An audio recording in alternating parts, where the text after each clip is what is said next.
Hi guys, happy Sunday with Satan. Alright, so I found more. Mystica.com, and this is seriously an amazing website.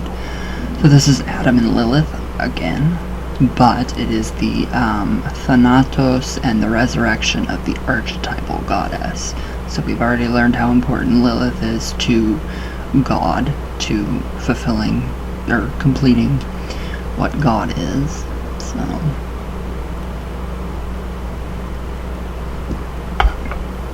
this is interesting stuff. So, alright, now the idea of the ancient goddess, the first figure of human worship dating back to our Paleolithic ancestors, as early as 35,000 BCE. Wow.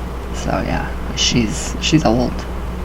Is a theological concept that has given rise to the nature religious movement in the later 20th century. So an entire school of interdisciplinary writers have written about this concept, arguing that the first religious impulse was to worship the magna mater, a society matrifocal, so woman-focused in nature, that built a culture of equality and peace between the sexes. That's wonderful. So before being overrun by the Indo-European invaders, who introduced warrior gods, weaponry, and designed to kill human beings, and of course patriarchal civilization, Allen, including a de-emphasis on the feminine aspect of spirituality, and instead the rise of the male god.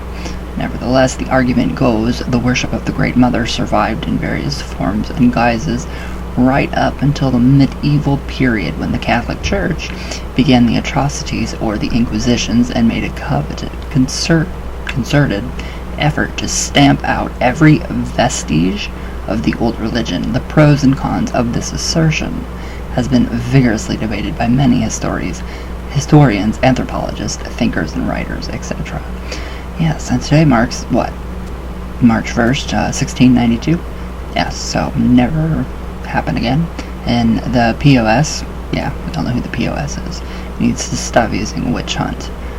So yeah, that's not a witch hunt. You're not under a witch hunt, loser.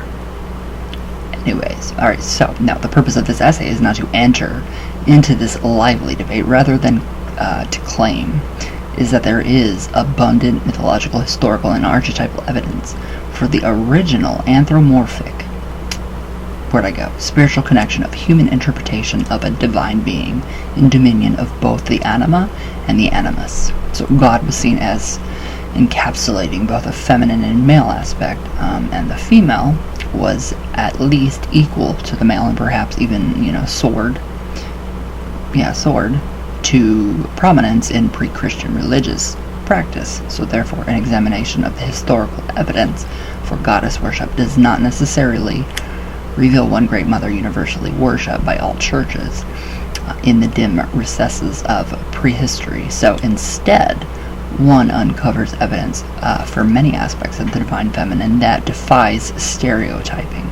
So the archetype of the goddess is diverse and complex. She was worshipped and honored in many forms for thousands of years until patriarchal religion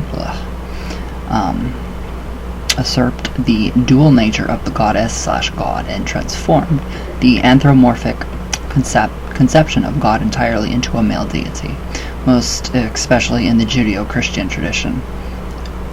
This was a grand disservice for such a religious usurpation, has for the past 2,000 years denied the feminine its rightful place in the human pantheon of spiritual observance. She plays a huge role. Lilith plays a really big role. So, I mean, just the embodiment of what she stands for is incredible.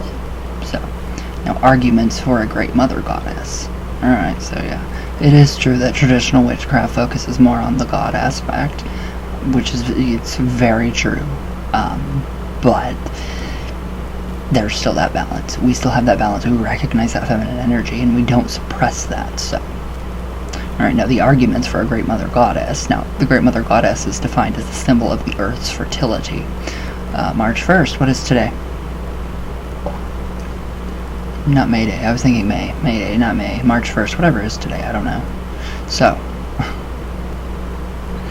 yeah, especially in ancient Middle Eastern religions. So this divine feminine was worshipped and recognized by numerous names and attributes. Similar figures have been found in every part of the world. She was acknowledged as the mother of all life, nature's grand creative force, especially in her responsibility for the periodic renewal of life. Later manifestations of her cult included the worship of a male deity, who could be her son, lover, or both, Adonis, Etis, and Osiris, so whose death and resurrection symbolized the regenerative powers of the earth, most especially as interpreted in fertility rites. She was the dominant figure in the ancient Middle Eastern religions, but she was also worshipped in Rome, Greece, and Western Asia, Great Mother Goddess. So we have furthermore in, wow, what is that word? Phrygia and Lydia, whatever. She was known as Sybil. Among the Babylonians and the Assyrians, she was identified as Ishtar. In Syria and Palestine, she appeared as Astarte. Ooh. So among the Egyptians, she was called Isis. In Greece, she was variously worshipped as Gaia, Hera, Rhea, Aphrodite, and Demeter. And in Rome, she was identified as Maya, Ops, Tellus, and Circe.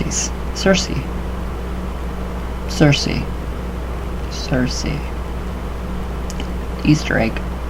Where's Circe from? Alright, even this listing, however, is by no means complete at all. So many more names. So, where'd I go?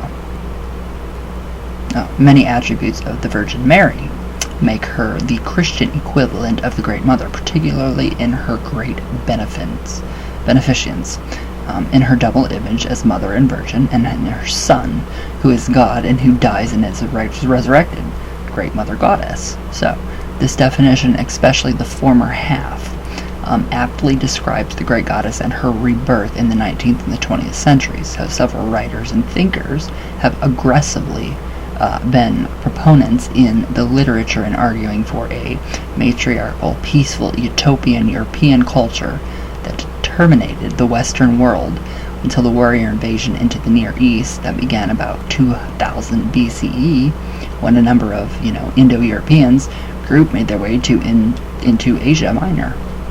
So there they came into contact with an indigenous-speaking Hattic culture, conquered them, and melded into a joint power by about 1700 BCE.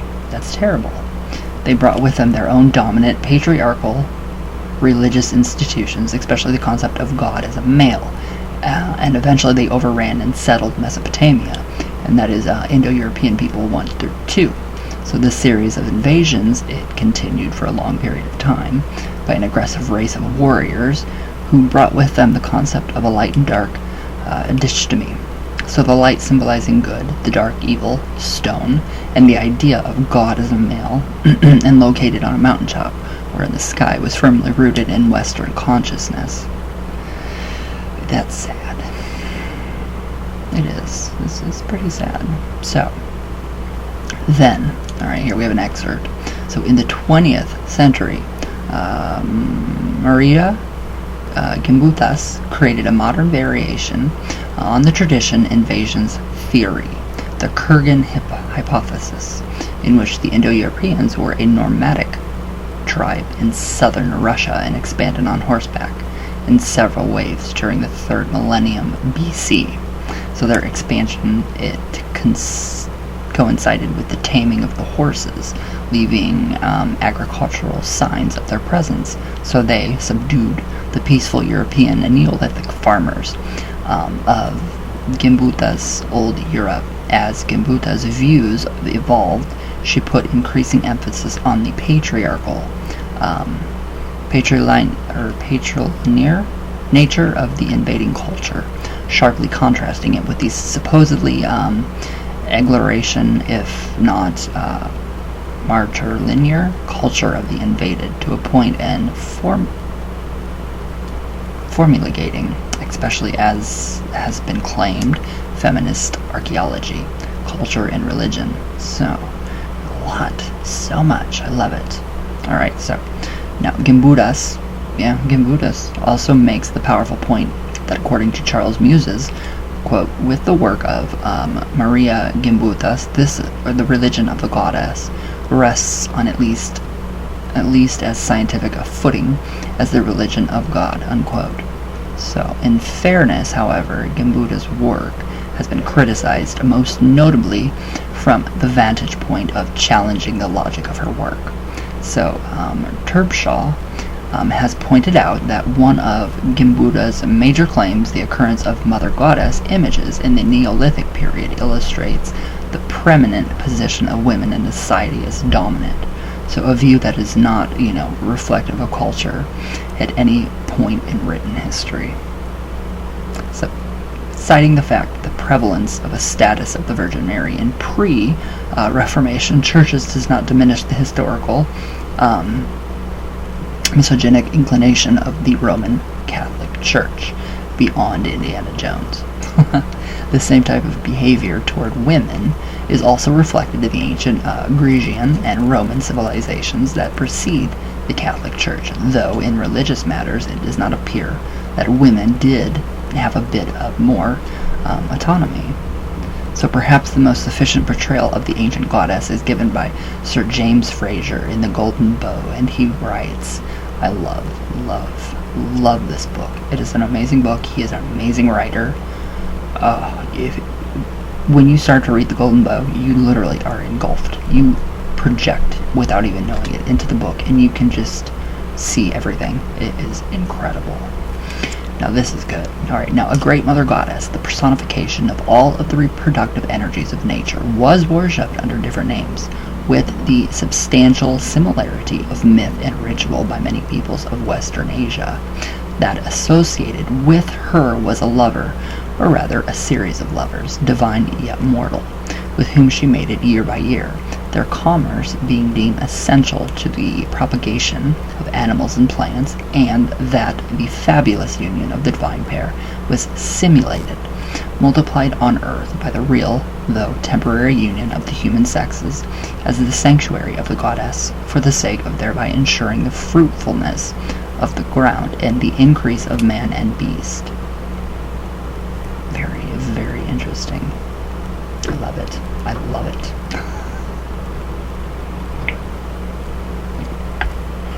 There just needs some more peace, just more peace. Just, let the goddess come in and bring some peace. So perhaps the earliest writer to broach the idea of an ancient feminine goddess model is the German classistic, I like that word, Edward Gerhard, who in 1849 made the claim for the first time in the history of the West that all ancient goddesses were variations of a single prehistoric mother goddess, Allen. Next, Bachfoen's Das Mutteret, 1870, put forth the theory of a stage in human history where the religious impulse was primarily on goddess images. Also in the 19th century, the Romantic poets kept alive the goddess motif. And in the 20th, the most famous archaeological evidence for the great goddess has been well argued from both points of view in examining the works of Maria Gimbutas. So several other 20th century writers have been very prominent in arguing for the concept, and the ancient matriarch Margaret Murray in The Witch Cult in Western Europe, 1921, Margaret Alder, Drawing Down the Moon, 1986, Starhawk, The Spiral Dance, 1979, are the writers who have gathered the most attention, though this is not by no means definitive. To this list can be added to the thoughts of such distinguished writers, such as Joseph Campbell, who writes that at about 2500 BCE, the ancient life-giving goddess mother of the universe was suppressed and cast aside, now quote, in favor of those male-oriented, patriarchal mythologies of thunder-hurling warrior gods that by the time 1,000 years had passed, had become the dominant divinities of the Near East, unquote. Likewise, Carl Jung, love Carl Jung, and his followers created the symbol of a female archetype designated as the Great Mother, and this archetype is used to interpret and describe, quote, the manifestations of the female psyche in history, and to understand its behavior in the present, unquote. I love Carl Jung. Amazing. So, now examining the ancient world and its religious beliefs, everywhere the numen of the mother goddess appears, and she is intimately associated with an apparently unending phenomenological arrangement: kingship, death, war, fertility, maidenhood, mourning, weaving, magic, etc. Invariably, she was invoked at the majority of the principal rituals and social functions of culture, and she was known by many exalted titles: Queen of the Underworld, Queen of Heaven, Mother Earth, Core, Warrior, Harlot, and only to name a few, Aphrodite. So, whether or not an ancient, primeval, single archetypal great mother or great goddess ever existed in the remote past before the beginning of a recorded history is clearly debatable. Whitcomb notes that the major motive that has produced the concept of a primeval goddess was the discovery of Paleolithic Venus figurines at the end of the 19th century and the beginning of the 20th century. So these female images were interpreted by many scholars as convincing evidence of a Stone Age worship of a great mother goddess. So other scholars disagreed with this interpretation and noted that the figurines contain no obvious signs of divinity, but without a written historical record, these claims are difficult to refute or support. Wildendorf, Earth Mother. However, an ambiguous and precise argument can be made for the importance of the recognition of the feminine in a human anthropomorphic conception of divinity, before it was suppressed and supplanted by the introduction of monotheism and the patriarchal pattern of rule and interpretation of the importance and meaning of the transcendent in human affairs. So these different manifestations of the goddess, contrary to the usual image of a peaceful, nurturing sustainer and producer of life, are as varied in their complex personalities and roles as women have been throughout the history of the West. As we shall see, the role of the goddess is not just a simplistic image of a fecund feminine, eternally pregnant with new life, but the archetypal projections of the myriad female consciousness. Yes, great mother, but also lover, warrior, seductress, spurned woman, destroyer, and a great many others. So, we have a lot on this. So, tomorrow it'll be the ancient Sumerian Babylonian goddess Inanna or Ishtar. That's amazing. I love this. I love all of this. So yes, all sources credited to themystica.com for that. That's amazing. But yeah, I love it. It's amazing. It really is amazing. So, just kind of embracing the mother goddess is a lot better. It just, it brings you that kind of peace, and it kind of tempers the, the different kind of energies and all that good stuff. So, alright, let's do some coffee talk. If I can actually get it to work, maybe. There we go. It's working.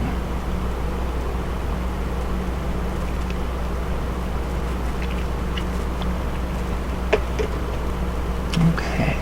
When is the spring equinox? 19 days? Maybe? Possibly?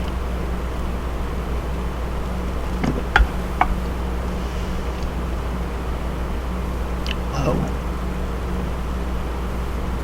Everything got really big. What is up with that?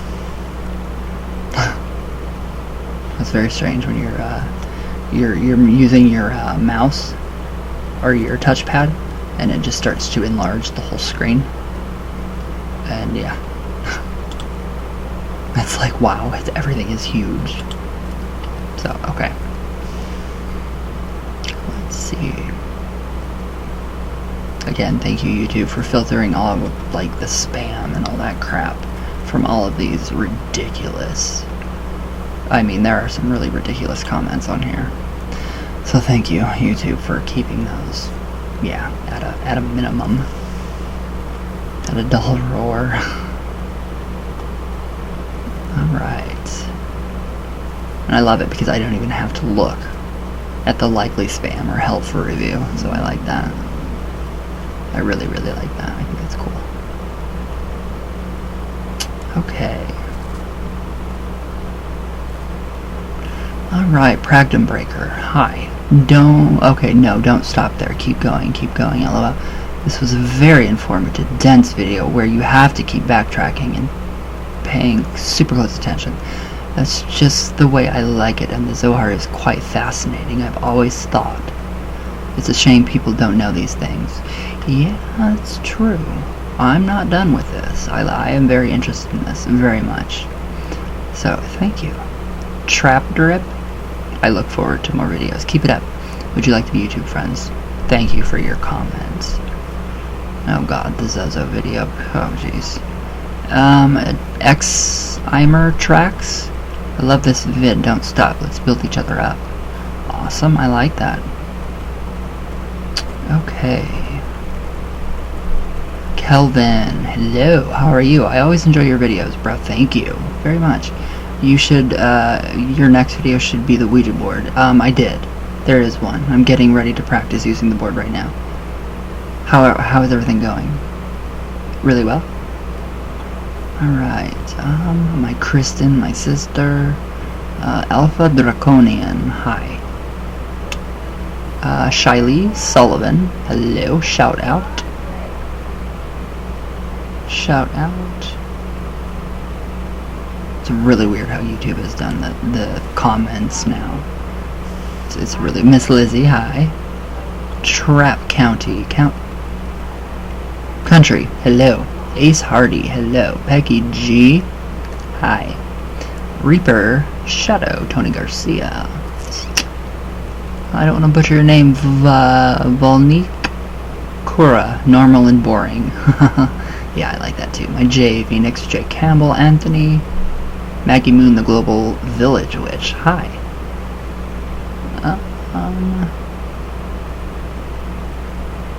Silverhawk. I do have a video on how to bind a spirit.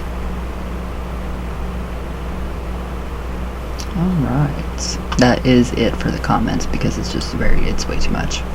It takes forever to get through all of it, so. Alright guys. I hope you all have a good day. Good Monday tomorrow. And I love you all. And I hope you guys enjoy this weather. It's beautiful. It's 50 degrees. So I love you all very, very much. All the way from Venus. All the way back down. Alright. And I love you all. And I will see you guys tomorrow. So everybody be safe. And I thank you guys for all your good comments and watching.